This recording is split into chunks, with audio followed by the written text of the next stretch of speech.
I recently put out a poll asking our community what was their favourite PlayStation handheld in 2020 and why. The results were quite surprising, with both the PSP and Vita receiving about an equal amount of the just over 700 votes in total. And whilst our community isn't the biggest, I'd like to think that it is full of individuals like myself who are both passionate and invested in video games, which makes this result quite interesting. Let's have a look at some of the comments, with the first coming in from Nylan, who stated PSP, mostly because the PSP Go had such a good form factor. The Vita is great in itself and it emulates the PSP so much better overall, but the lack of publisher's attention, no PlayStation 2 e-boots, and no Vita Go which would fit in your pocket hurt it overall. Now some interesting points are raised here, mainly the lack of publisher's attention, which in all honesty truly hurt the PlayStation Vita's success, as towards the end of its life a lot of support just disappeared, as opposed to the PSP that received an abundance of games throughout its life cycle. And it's a real shame, as the Vita had the potential to be an amazing machine, but I think mainly due to the proprietary memory cards that were required really hurt it. I mean, the price of those things were insane, and to be fair, it's no wonder that the Vita never managed to reach the heights of the PSP, which used a much more widely accepted and cheaper form of memory. Moving on to another comment left by a user known as Valerian V that said, on a technical level, the Vita perfected what the PSP set out to do. For games, Hotline Miami, Persona 4 Golden, Gravity Rush, Spelunky, Everybody's Golf and Wipeout 2048 will be favourites for life. I agree, with its OLED screen, touch capability and built-in gyroscope, the Vita is one of the finest handhelds that was ever released. It truly did feel like a natural evolution of the PSP, as Valerian states. Just turning on the machine saw you greeted with a vibrant and colourful screen that was truly like no other when it comes to a fully dedicated handheld gaming device. But of course, the biggest inclusion was the addition of a second analog stick that finally opened up PlayStation's handheld experiences to a much more manageable form of control. Nearly every PSP game that required the player to control the camera was a real pain in the ass, so adding a second analog to the Vita felt like a no-brainer, and the games that utilised it were all the more better for it. Our next comment coming in from Seth Dean. I feel like the PSP library was a lot better and it was way ahead of its time. Now I tend to agree with Seth here.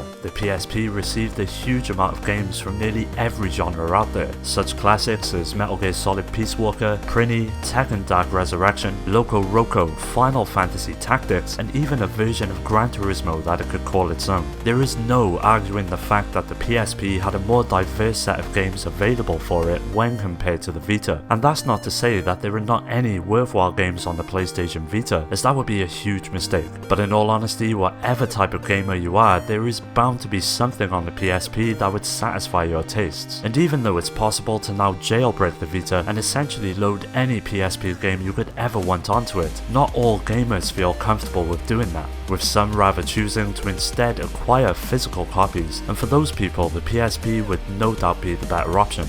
Here's another comment left by Octavio that stated, the Vita is a JRPG treasure chest. I must say though that I owned a modded PSP back in the day, and I always tell people that the modded PSP destroyed iPods and smartphones of its day. It even played YouTube before they did, but the Vita takes it. If you have a hotspot on your phone, you can essentially take your PlayStation 4 with you on the go with remote play. Now this comment rings true, as Octavio mentioned, the Vita is a literal JRPG powerhouse, with such games like Final Fantasy X HD, Persona 4 and Trails of Cold Steel. There is a huge amount of adventures just waiting to be experienced, and due to the portable nature of the handheld, it's so easy to just get in a few minutes here and there, which really helps out when it comes to grinding those levels. But the biggest feature, and perhaps most compelling on the Vita, is the ability to remotely play PlayStation 4 games on the go. Bearing in mind this depends on the type of internet connection you have, and can lead to some rather varying results if it's not up to the task. But when it works, it is incredible. As Octavio says, being able to play some of the best AAA games away from the home is a great inclusion that really helps the Vita exceed.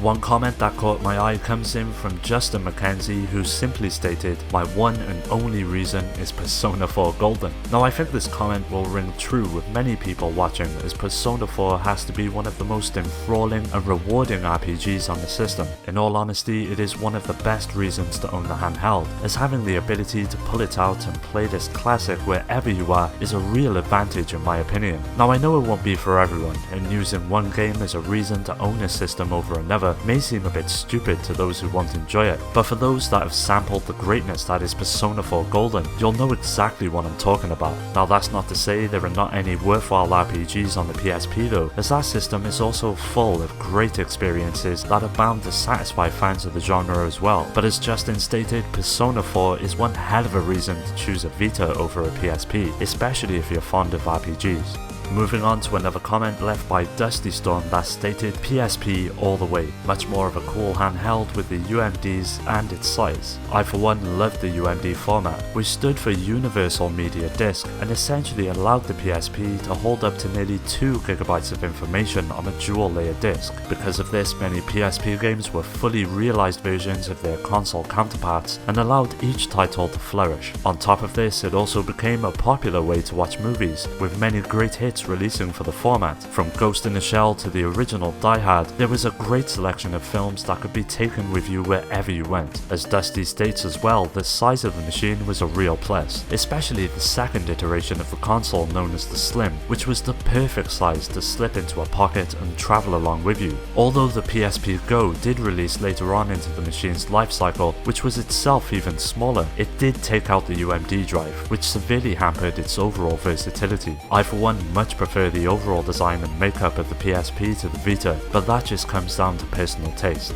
Now last but not least, we have a comment from Paolo which states, why is the PSP this close to the Vita? The Vita is the PSP on steroids with the ability to play PSP games, and the only reason I can see why people would vote for the PSP instead of the Vita is because they don't own one. Go and buy a Vita and mod it. Fall in love with the PSP all over again with a Vita. Now this statement is entirely correct for those who are willing to mod their devices. As I mentioned earlier, not everyone is willing to do that, but if you are, the Vita is the clear winner when it comes to comparing the two machines in 2020. The added feature sets such as the screen, PlayStation 4 Remote Play, and added input options really make it the superior machine, as when the Vita is modded you have the option to not only put on PSP games that are already available on the store, but also the ones that were left out, along with a string of emulators that can bring back years upon years of incredible experiences from a whole range of consoles. Sure, the PSP can be modded as well, but the extras that come along with the Vita make it all the more worth it. So what is your favourite PlayStation handheld system? Let me know in the comment section below. Well, that does it for today's video. Make sure to hit subscribe so you can stay up to date with future videos, and as always, thanks for watching.